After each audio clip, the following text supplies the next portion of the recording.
Hello दोस्तों, comic शुरू channel पर आप सभी लोगों का स्वागत है। हमारी आज की कॉमिक्स है राज कॉमिक्स की पेशकश इंस्पेक्टर स्टील की कॉमिक्स, जिसका नाम है सिपाही।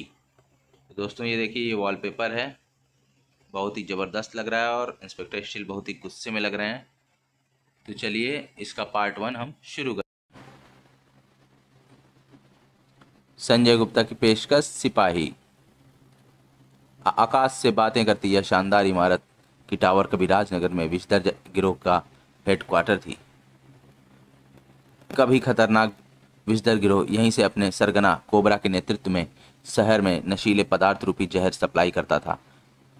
लेकिन इंस्पेक्टर स्टील की असाधारण जाबाजी के आगे ना तो राजनगर में विस्तर गिरोह का साम्राज्य खड़ा रह पाया और ना वह इमारत। फलस्वरूप पड़ाम, वह इमारत आज मलबे के ढेर में बदल गई। उपरोक्त सब कैसे हुआ यह जानने के लिए कृपया पढ़िए कोबरा।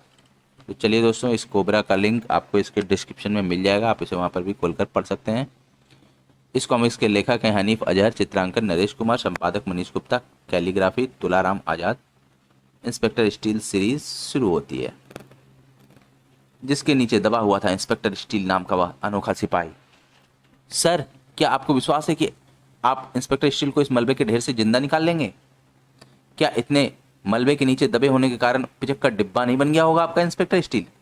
इमारत में जितने शक्तिशाली बम का विस्फोट हुआ था उसने इंस्पेक्टर के परखच्चे नहीं उड़ा दिए होंगे?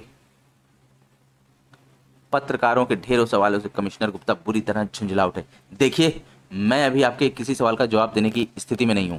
आपकी तरह मैं भी नहीं जानता कि मलबे के ढेर के नीचे दबे इंस्पेक्टर स्टील का क्या हुआ। मलबा तेजी से हटाया जा रहा है और जो रिजल्ट सामने आएगा वह आपसे और दुनिया से छिपा नहीं रहेगा। अपने जवाबों से कमिश्नर गुप्ता ने पत्रकारों को तो शांत कर दिया, लेकिन अपने मन को शांत ना कर पाए।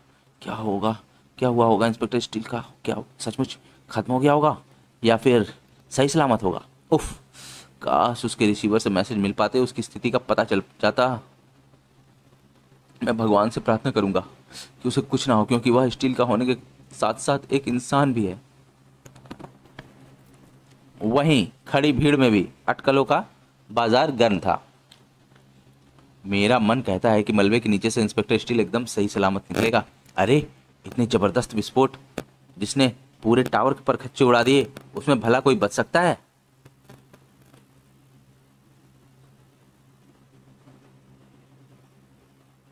और उसे मारने का सारा श्रेय जाता है हमें, बिस्तर गिरोह को। हा हा हा हा हा। तुमने सचमुच कमाल कर दिखाया मिम्बोजा। तुमने एक ऐसे आतंक को खत्म कर डाला आने वाले दिनों में जुर्म की दुनिया में, जिसका कहर सिर चढ़कर बोलने वाला था। अब शहर के नौजवानों को नशीले पदार्थ की आग में झोंकने से बिस्तर गिरोह को कौन रोकेगा? रास्ता तो अब हमारा भी रोकने वाला कोई नहीं रहा, लेकिन अगर हमारे दोनों गैंग एक साथ ही काम करें तो कैसा रहेगा? तुम्हारे गैंग का मुख्य धंधा फीस लेकर हत्याएं करना है, जबकि हम सिर्फ नशीले पदार्थ सप्लाई करते हैं। हम दोनों के काम करने का तरीका एकदम अलग अलग है। भला हम दोनों का साथ कैसे हो सकता है? माना, लेकिन मकसद तो दौलत कमाना ही है ना। और फिर दोनों गिरोह के गठबंधन का मेरे दिमाग में एक शानदार उपयोग है। सुनो, मैं तुम्हें बताता हूँ। फिर ग्रेट टाइगर धीरे धीरे सारी बात अजगर को समझाने लगा। राजनगर पुलिस की यह कैटरिंग वैन, जो उन पुलिसकर्मियों को खाना पहुंचाने का काम करती है जो विशिष्ट लोगों की सुरक्षा में व्यस्त रहते हैं, रोजमर्रा की तरह राजनगर पुलिस हेडक्वार्टर से अपनी मंजिल की तरफ रवाना हुई है। कैटरिंग वैन अचानक एक झटके से रुक गई। क्या हुआ लक्खीराम, वैन क्यों रोक दी? उस आदमी के कारण जो सड़क पर एकाएक ना जाने कहां से आ गया है। अचानक दोनों को लगा मानो उनकी आंखें पथरा गई हैं, पथरा कर रह गई। दोनों बुत से बने सामान देखते रह गए। कुछ देर में वे इसी स्थिति में रहे और फिर, अरे, एकाएक हमें क्या हुआ था? और वैन के सामने जो आदमी खड़ा था वह कहाँ चला गया? कहीं हमें नींद तो नहीं आ गई थी जिसमें हमें कोई सपना दिखाई दिया हो?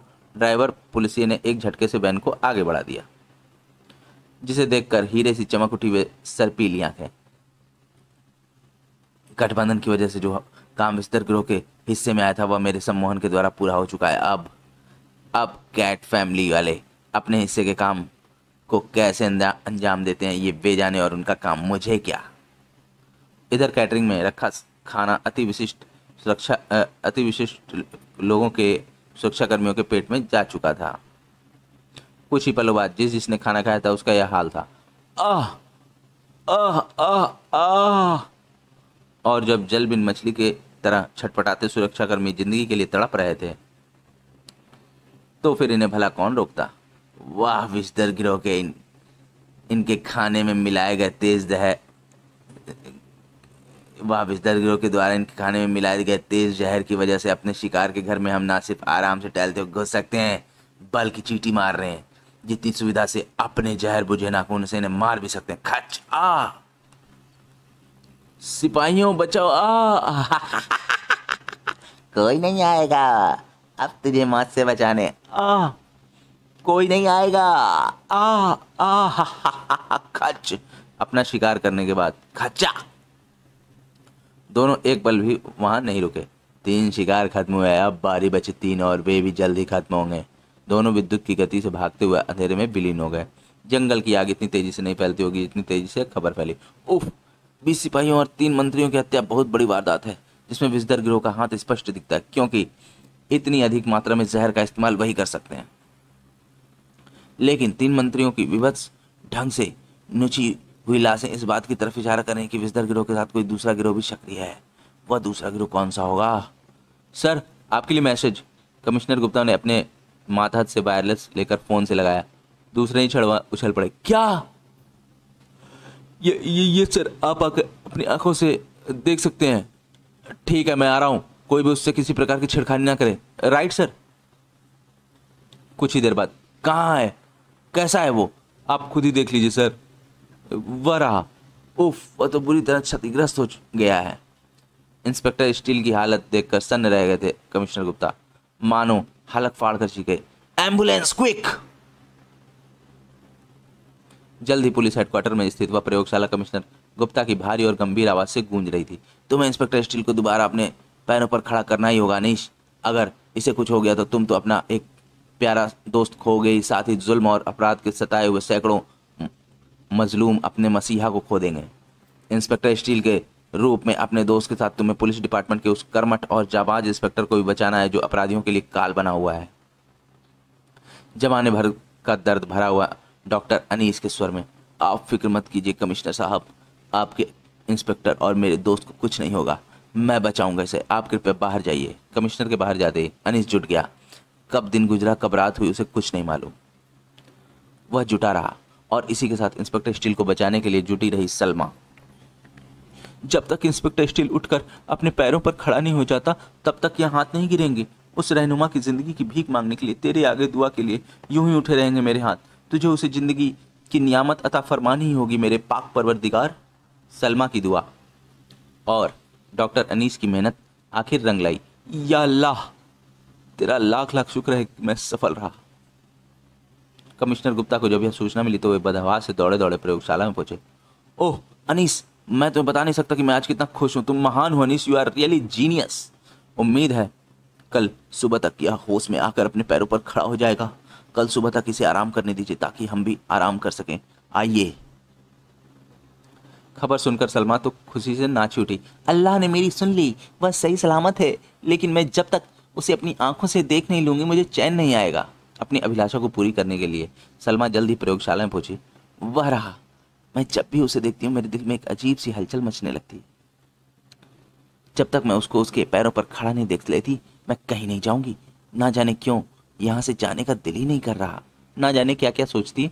वहीं बैठ गई सलमा, एक झटके से उठ खड़ी हुई क्योंकि उसकी आंखें सामने उठते हुए देख रही थी इंस्पेक्टर स्टील को। वह उठ खड़ा हुआ। सुबह टूटने वाली उसकी बेहोशी अभी टूट गई, लेकिन वह अजनबी सी निगाहों से इधर उधर क्यों देख रहा है?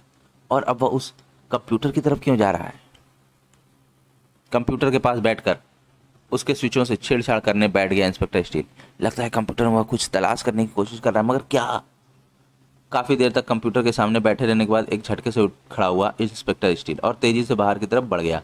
उसने कंप्यूटर में ऐसा क्या देखा और अब यह कहाँ जा रहा है?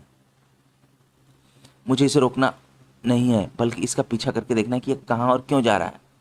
कुछ देर बाद ही इंस्पेक्टर स्टील पुलिस हेडक्वार्टर की पार्किंग में खड़ी उस विशेष कार में सवार था। वह अपनी स्पेशल कार से कहीं जाना चाहता है, लेकिन उसके पीछे लगे रहने के लिए मुझे भी किसी वाहन का इंतजाम करना होगा। 36 कैनिंग लाइन। इंस्पेक्टर स्टील के हाथ पर लगे डैशबोर्ड का एक स्विच दबा। दूसरे ही पल वह स्पेशल कार एक झटके से आगे बढ़ गई। घर ऑफिस में मौजूद कमिश्नर गुप्ता और डॉक्टर अनीस को तो मानो उस आवाज़ ने उछाल कर रख दिया। घर, ये तो इंस्पेक्टर स्टील की स्पेशल कार के स्टार्ट होने की आवाज़ है। किसने स्टार्ट किया उसे? Inspector steel? इंस्पेक्टर स्टील ही है वह तो। इसका मतलब उसे होश आ गया, लेकिन वह जा कहाँ रहा है? उसके ट्रांसमीटर पर आदेश देकर मैं उसे अभी रोकता हूँ। हेलो हेलो इंस्पेक्टर स्टील, मैं कमिश्नर बोल रहा हूँ। तुम मेरी इजाज़त के बिना कहीं नहीं जा सकते, वापस लौटो। चीख चीख कर हार गए कमिश्नर गुप्ता तो एक झटके से हैरान खड़े डॉक्टर अनीस की तरफ पलटे। अनीस, वह हमारी आवाज़ सुन ही नहीं रहा है। क्या हुआ उसे, क्या हुआ? मुझे खुद नहीं मालूम, लेकिन कहीं कोई गड़बड़ जरूर है, और वह गड़बड़ क्या है मुझे चेक करनी होगी। हाँ अनीस, तुम गड़बड़ चेक करो, मैं पुलिस चौकियों को उसे रोकने के आदेश देता हूँ। इधर शुक्र है वह अपनी स्पेशल कार को बहुत तेज़ी से नहीं दौड़ा रहा, वरना इस मोटरसाइकिल पर मैं कुछ मिनट भी उसका पीछा नहीं कर पाती। इंस्पेक्टर स्टील की तेजी से भागती कार की रफ्तार अचानक कम होती चली गई। आगे सड़क पर बाधा है, कृपया रुकिए। इसी के साथ इंस्पेक्टर स्टील के मुख से निकली वह गुर्राहट, रुकना नहीं है, आज किसी भी बाधा के आगे रुकना नहीं है मुझे। भड़ा।